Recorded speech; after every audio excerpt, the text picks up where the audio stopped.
Mituri și metanarative în istoriografia românească. Așa cum am discutat data trecută despre mituri istoriografice maghiare, care persistă și în istoriografia parțial, dar mai ales în mentalitatea colectivă și în pseudoistorii, în diferite cercuri, grupuri pseudoistorice, exact la fel vom găsi și în literatura istoriografică și în mentalitatea colectivă și în cercuri pseudo-istorice românești. Este important să menționăm, totuși, că să clarificăm terminologia. Ce înseamnă, de fapt, metaistorie? Metaistoria este un termen inventat sau folosit în mod special de Hayden White, un istoric american în secolul 20, într-o carte care a stârnit o discuție vehementă, o discuție foarte fertilă în istoriografie și în disciplina istoriei despre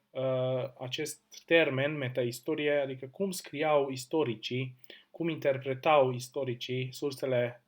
primare și cum se transformă această interpretare într-o narrativă, într-un text care de fapt devine oarecum o producție artistică, o producție subiectivă a autorilor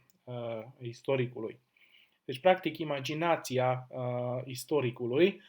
imaginația autorilor care se ocupă cu istorie, cu interpretarea surselor primare. Evident, este inevitabil orice istoric care se ocupă cu interpretarea surselor primare și nu doar publicarea surselor primare, sunt două lucruri foarte diferite. De obicei, arheologii și foarte mulți istorici rămân la nivelul inițial de a publica sursele primare, colecții, documente, obiecte, cataloge. Interpretarea acestor piese într-un context larg, macro-regional sau chiar continental, dacă nu chiar global, reprezintă deja o provocare disciplinară, o provocare în istoriografie, întotdeauna era foarte greu. Deci, prin acest proces de a crea, de a construi o narrativă textuală, istoricul din foarte multe ori cade în capcană și în greșeală de a crea o meta-istorie, adică cumva o himeră istorică care redă doar parțial, așa zis, adevărul istoric, care, știm bine, nu prea există. Pentru că istoria întotdeauna este subiectivă, există istoria comunităților mici, istoria oamenilor de rând, istoria minorităților care văd altfel lucrurile decât majoritatea societății, istoria marginalilor, cei care erau marginalizați de o istorie, de o epocă istorică sau un context istoric, istoria marilor politicieni și mari personalități care iarăși reprezintă o narrativă specială. Deci sunt foarte multe istorii în plural și azi, prin interpretarea acestor istorii din trecut, refacem practic acest aspect multilateral, multipolifonic. Astfel putem vorbi de istoria istoricilor, adică cum scriu istoria cei care sunt canonizați sau sunt în așa zis disciplina istoricilor. Există însă și interpretarea trecutului în mentalitatea colectivă, cum văd istoria oameni de rând și istoria, cum apare istoria, cum este folosit trecutul și sursele trecutului de politica și narrativa politică în fiecare epocă. Deci este un termen complex, metaistorie, și are mai multe niveluri. Este totodată inevitabil să avem această pluripolifonie în interpretarea resurselor, este și normal oarecum, doar că în mod ideal istoria istoricilor ar trebui să fie cumva narrativa dominantă sau să fie oarecum o meta-istorie mai puțin coruptă, mai puțin contaminată de subiectivitate. Asta ar fi evident într-o lume ideală. Deconstructivismul celorlalte meta-istorii produse de mentalitatea colectivă și sau de propaganda politică reprezintă deja o metodologie contemporană care are scopul tocmai de a evidenția diferențele între istoria istoricilor și restul narativelor paralele. În istoriografia și mentalitatea colectivă românească sunt foarte multe mituri sau meta-istorii, metanarative, care persistă și care merită iarăși o discuție. Din fericire, în contrast cu istoriografia maghiară, unde abia la început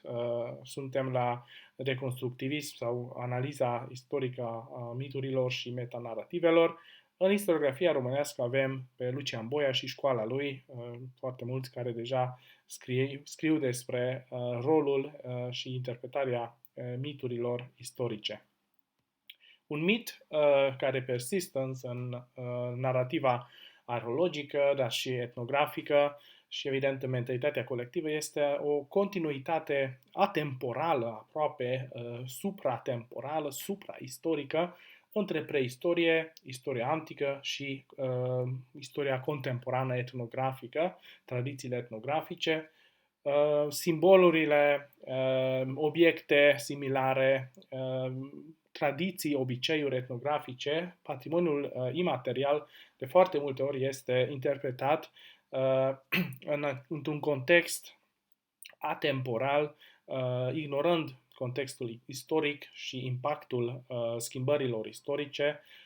care evident au jucat un rol esențial în acest subiect. Deci foarte multe lucrări etnografice, uneori chiar și arheologice, din păcate, și evident în mentalitatea colectivă mai ales, vedem această atemporalitate sau supraistoricitate în care diferite epoci istorice, uneori cu diferențe de sute sau chiar mii de ani, sunt unite într-o narativă, într-o metaistorie, evident, mitică sau anistorică. Deci, cum este, de exemplu, simboluri etnografice, recurarea ceramicii, diferite motive care reapar în istoria omenirii. De foarte multe ori vedem o paralelă între arta Cucuteni, arta Vinca și diferite culturi din Neolitic, dar și o paralelă sau o analiză paralelă cu arta dacică și apoi, evident, arta contemporană, resursele etnografice contemporane. Tradiția mărțișorului, iarăși, reprezintă o narativă, o meta-istorie tipică pentru această supra-istoricitate sau atemporalitate istorică. La fel, continuitatea traco-geto-dacică sau această cultură preistorică din epoca bronzului sau epoca fierului mai târziu, în care vedem sau de foarte multe ori nu există o diferențiere clară între cultura tracică, coexistența tracogetică și mai târziu diferențierea între geții și dacii, care evident în sursele literare deja apar totuși nuanțe foarte importante, diferențe, oarecum un impact cultural diferit, regionalitatea acestor culturi, materialismul arheologic, practic patrimoniul arheologic al acestor culturi sunt diferite. Lingvistic vorbind, posibil că aceste popoare, aceste grupuri etnice sau diferite formațiuni politice interacționau și există o relație între ei, dar știm bine că geții și dacii, de exemplu, sunt deja separați de foarte mult timp. Faza getică, care interacționau mult mai strâns cu lumea tracică și lumea elenistică,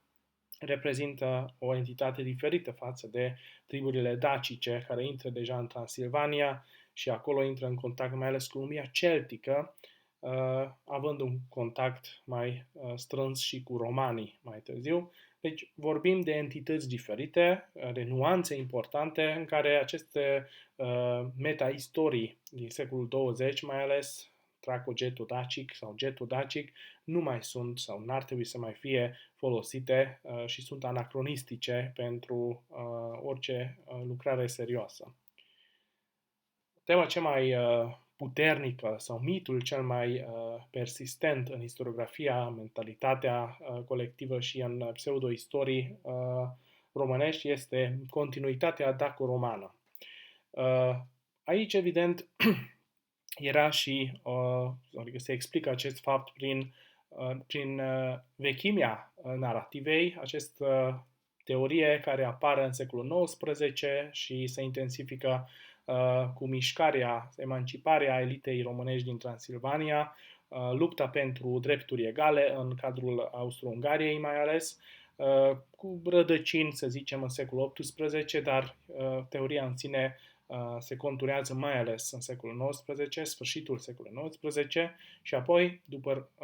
Marea Unire, evident, era folosit ca legitimitate istoriografică, legitimitate colectivă, ideologică a noul construcției politică, adică România Mare fiind interpretat ca o Dacia Eterna, o Dacia reîntregită, o nouă Dacie, un mit care, așa cum am zis deja, în secolul XIX apare și în istoriografie, dar și mai ales în narativa politică. Deci această continuitate daco-romană ca invenție istoriografică și politică, însă nu prea are dovezi sau resurse arheologice, literare, foarte puțin avem, suntem la început în cercetarea în aceste probleme de continuitate, în arheologia din vest și în foarte multe alte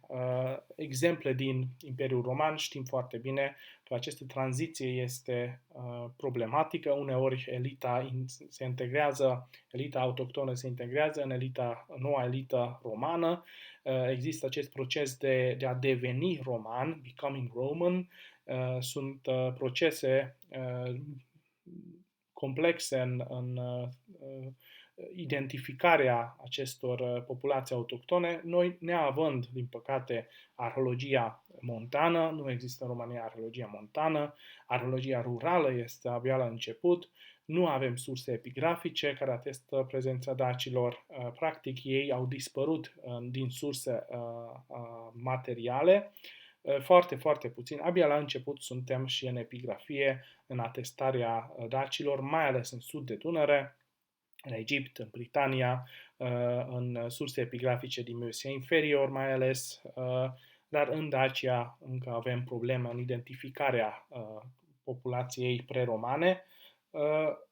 Narativa în sine, discuția asta de continuitate și discontinuitate, trebuie interpretat în contextul Imperiului Roman, comparativ, cu metodologia comparativă cu alte provincii similare, montane, cum este Reția, Noricum, de exemplu.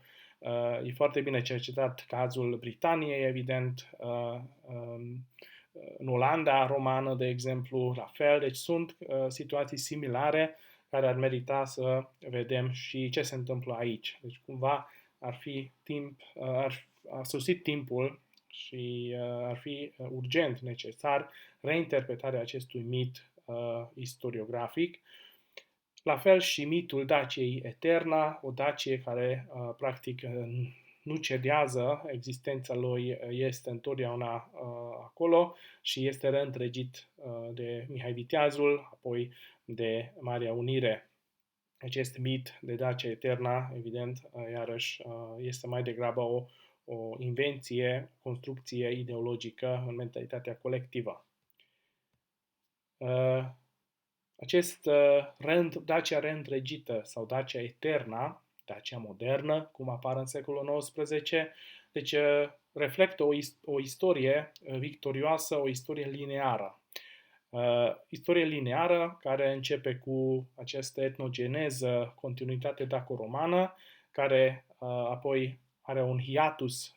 foarte lung în epoca medievală și premodernă și apoi începe această linearitate, se culminează, se termină în reîntregirea Daciei Eterna. Deci această istorie lineară,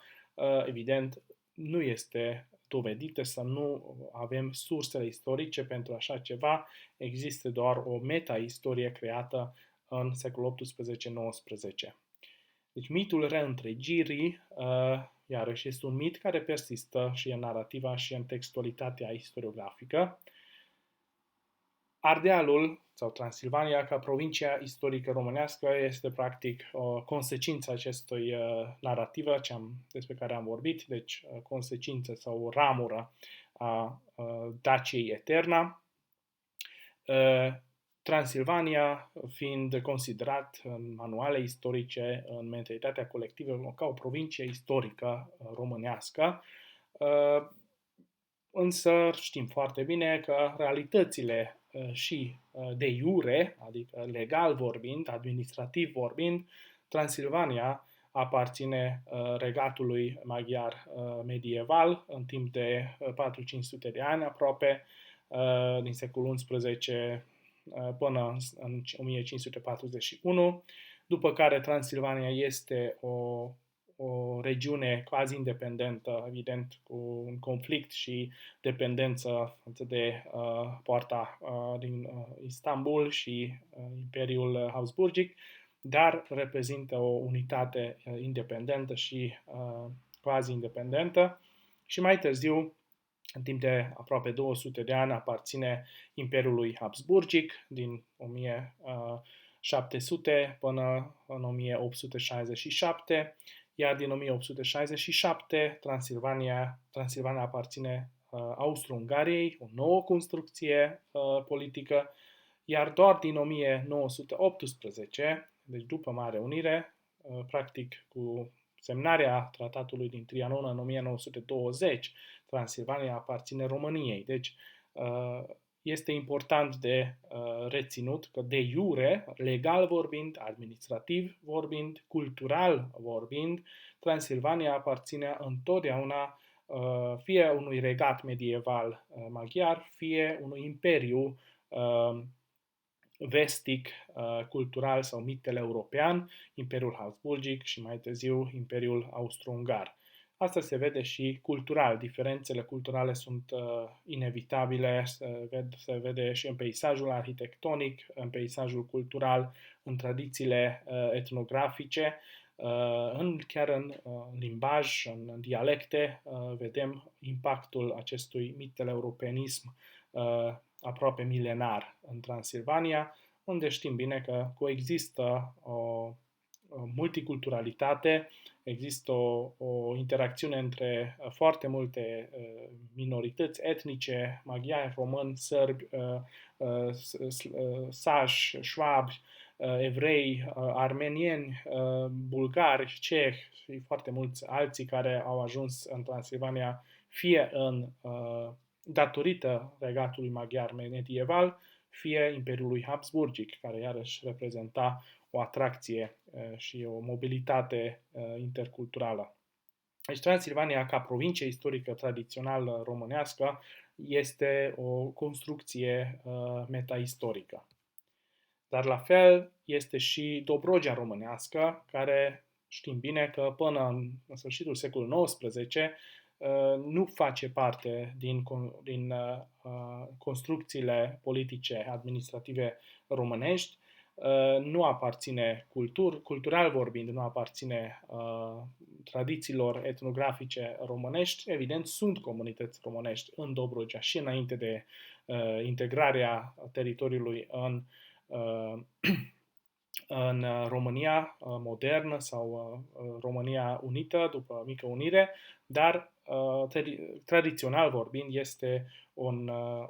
o regiune care aparține prima dată Bizanțului, tradiția bizantină foarte puternică, materialul creștin, paleocreștin reprezintă această tradiție fascinantă și apoi Imperiului Otoman. Deci această influență otomană, bulgară, reprezintă un element foarte important în istoria Dobrogei, sute de ani, practic mult mai mult timp decât aparține României. Foarte puțin, abia recent, în câteva articole importante și, să zicem, în ultimii 10-20 de ani se vorbește mai intensiv despre acest patrimoniu multicultural și aspectul multietnic, multicultural al Dobrogei și moștenirea, să zicem, Imperiului Otoman și a Bizanțului în Dobrogea. Deci acest mit al Dobrogei românești sau reîntregirea Dobrogei cu Dacia Eterna este iarăși o meta-istorie. Se vorbește mult despre maghiarizare, mai ales în epoca austro-ungară, deci după 1867, în acel perioadă mai puțin de 50 de ani, în care, într-adevăr, Transilvania și peisajul etnic din Transilvania este schimbat forțat prin autorități maghiare și nu numai. Însă foarte puțin se vorbește în istoriografia românească și mai ales în mentalitatea colectivă nu prea a intrat datorită faptului că nu apar în manuale românizarea, pentru că există acest proces de a schimba peisajul etnic a României, mai ales în epoca lui Ceaușescu, deci predominant în epoca lui Ceaușescu, dar și în epoca interbelică. Sunt mari mișcări demografice, schimbări administrative care defavorizează construcțiile multiseculare în aceste zone multietnice, cum era Transilvania sau Dobrogea sau Bucovina. Deci Banatul, evident, reprezintă iarăși o zonă cel mai colorată din punct de vedere etnic-cultural. Deci foarte puțin se vorbește în manuale și în mentalitatea colectivă nu prea ajunge acest termen de românizare, schimbarea forțată sau schimbarea lentă, să zicem, mai șmecheră a peisajului etnic-cultural. Dispariția mai multor minorități istorice din Transilvania, cum erau evreii, sașii, dar și alții în zona din sudul Transilvaniei și din Banat, reprezintă o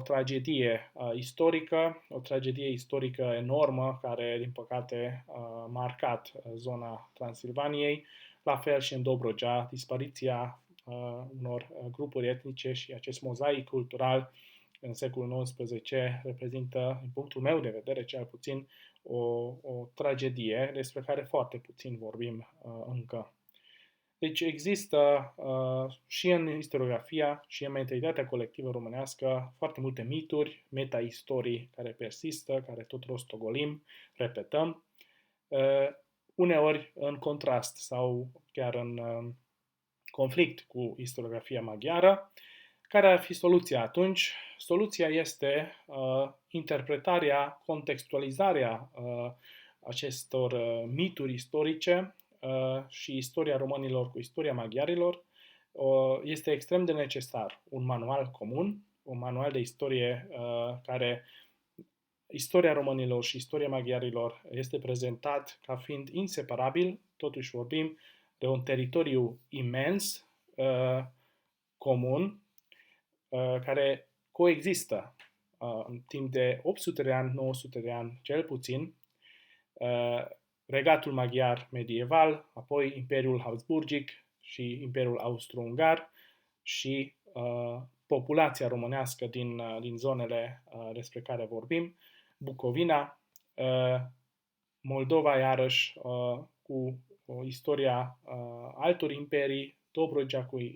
Imperiul Otoman. Deci interpretarea contextuală, istorică, continentală și macroregională a acestor zone reprezintă un pas important în care aceste suprapunere istorică și reinterpretarea textelor istorice,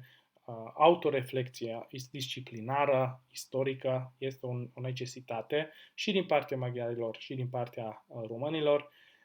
și asta probabil, chiar și dacă nu ajunge la nivel politic, momentan e imposibil așa ceva, la nivel academic, la nivel societății civile, este o necesitate și cred care trebuie să lucrăm, fiindcă avem o zonă istorică comună, avem tradiții comune, cred că moștenirea lui Bartók arată cel mai bine această suprapunere și interconectivitate etnografică. Avem impactul regatului maghiar medieval în Moldova, inseparabil, istoria Moldovei de istoria Ungariei, practic este existența Moldovei ca stat medieval este datorită regatului maghiar, la fel și evident existența comunităților românești din Transilvania e inseparabil, nu putem interpreta altfel decât în acest context simbiotic istoric.